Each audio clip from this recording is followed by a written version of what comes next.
Hey there, Commanders. This is going to be a quick playthrough video of just a standard play session that I did in my VR cockpit with the Elite VR cockpit mod enabled. I'm going to talk through some of the features and things you can do with it, as well as my setup. So enjoy. All right, so where we are now is inside my ship. I'm going to quickly reset the view. You can see that I've spawned in just slightly behind my virtual commander. And basically, I'm in my ship. So kind of going from left to right, I've got holographic controls set up here. These are floating buttons that I can reposition anywhere I want. And each one of them has a different binding setup. So I can do hyperdrive, frameshift drive, I can set my speed to 0, I can fire chaff, heatsink, etc. Down here I've put a few more controls. You'll notice that my head look is off for the lower control. I find it distracting to look down, so I can use this focus radar panel button here, and that'll bring up my panel. And what I'm doing is I'm using my controllers here just to highlight a section, and then I pull the trigger to activate the button. In the front here, I've got my radar range controller. So if I grab this and I move it left and right, you can see that the range on my radar is going up and down there. And then over here, I've got my power distribution panel, and that maps to the one that's in the game as well. So I can put a few more pips into systems, recharge my shields, etc. And then I can also reset.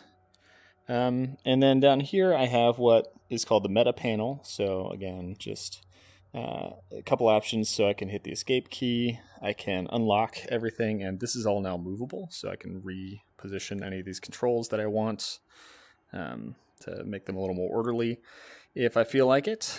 And then when I hit save or relock it, now all these are active again.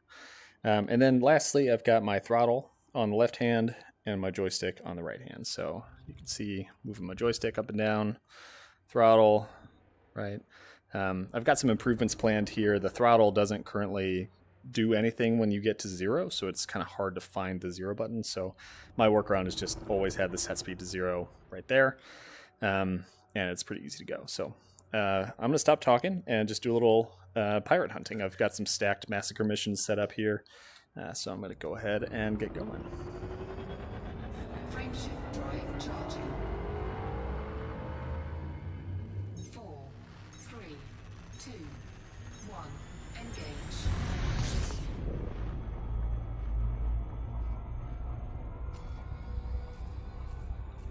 As I'm going through the controls here, I'm using my joystick on my right hand controller, which you can't see because I'm focused on the left screen, but down here I'm gripping the joystick and then using the thumbstick on that side to move stuff around. So going here, I'm just going to go down until I find what I'm looking for. Seems like some pirates are probably around there. So I'm using the trigger to select these options, and then when I look away, I've got my controls back. And the way this is set up is that if you're not gripping the joystick, so I'm pushing the A button right now, for example, and nothing's happened. I'm moving the thumbstick around on the right side, also nothing's happening. But as soon as I grip the joystick, just like in real life, you grip the joystick and suddenly your buttons do things. So for example, if I push the joystick forward, I can select targets. And this is all based on head look, so whatever I'm focused on at the moment, this can be a little weird. That is a Elite Dangerous problem, not an overlay problem.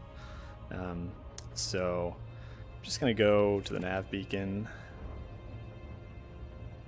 And these bindings are set up in the Getting Started menu, but you can also bind them to whatever you want. There's instructions on how to do that. I've got mine set to pushing the thumbstick forward on the right side, the joystick side. Will select your target. Pushing it down will select the next target in that same area. And then left and right will change my control set. What is it called? Fire group. So you can see I'm cycling through the fire groups here. I'm actually going to go ahead and switch. So I've got my combat mode button here. And now I can switch it to analysis mode, and you can see actually the button changed. So some of the buttons, based on the API that Elite Dangerous actually provides, some of the buttons are toggleable like that. Other ones are more, you just press it and hope it works. So we made as many modifications as we can. So seems like some pirates are probably around there. So I'm using the trigger to select this, and I move it left and right. You can see that the range on my radar is going up and down there. And then over here, I've got my power.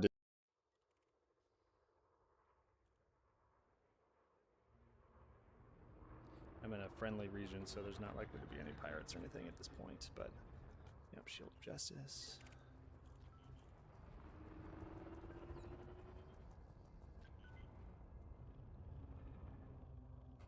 Alright, well, I'm just going to go ahead and jump back into frameshift drive mode.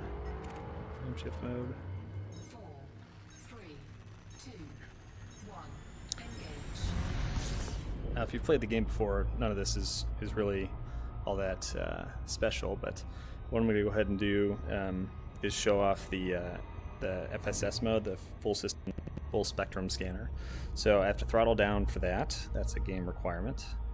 So I set my speed to 0 and then enter FSS mode. So I put this button here, and then when I'm here, I gave myself a couple options. So this is the discovery scan button. This is also bound on my controller, so I can hold my press down the button on the thumbstick on my right side, and that'll do that.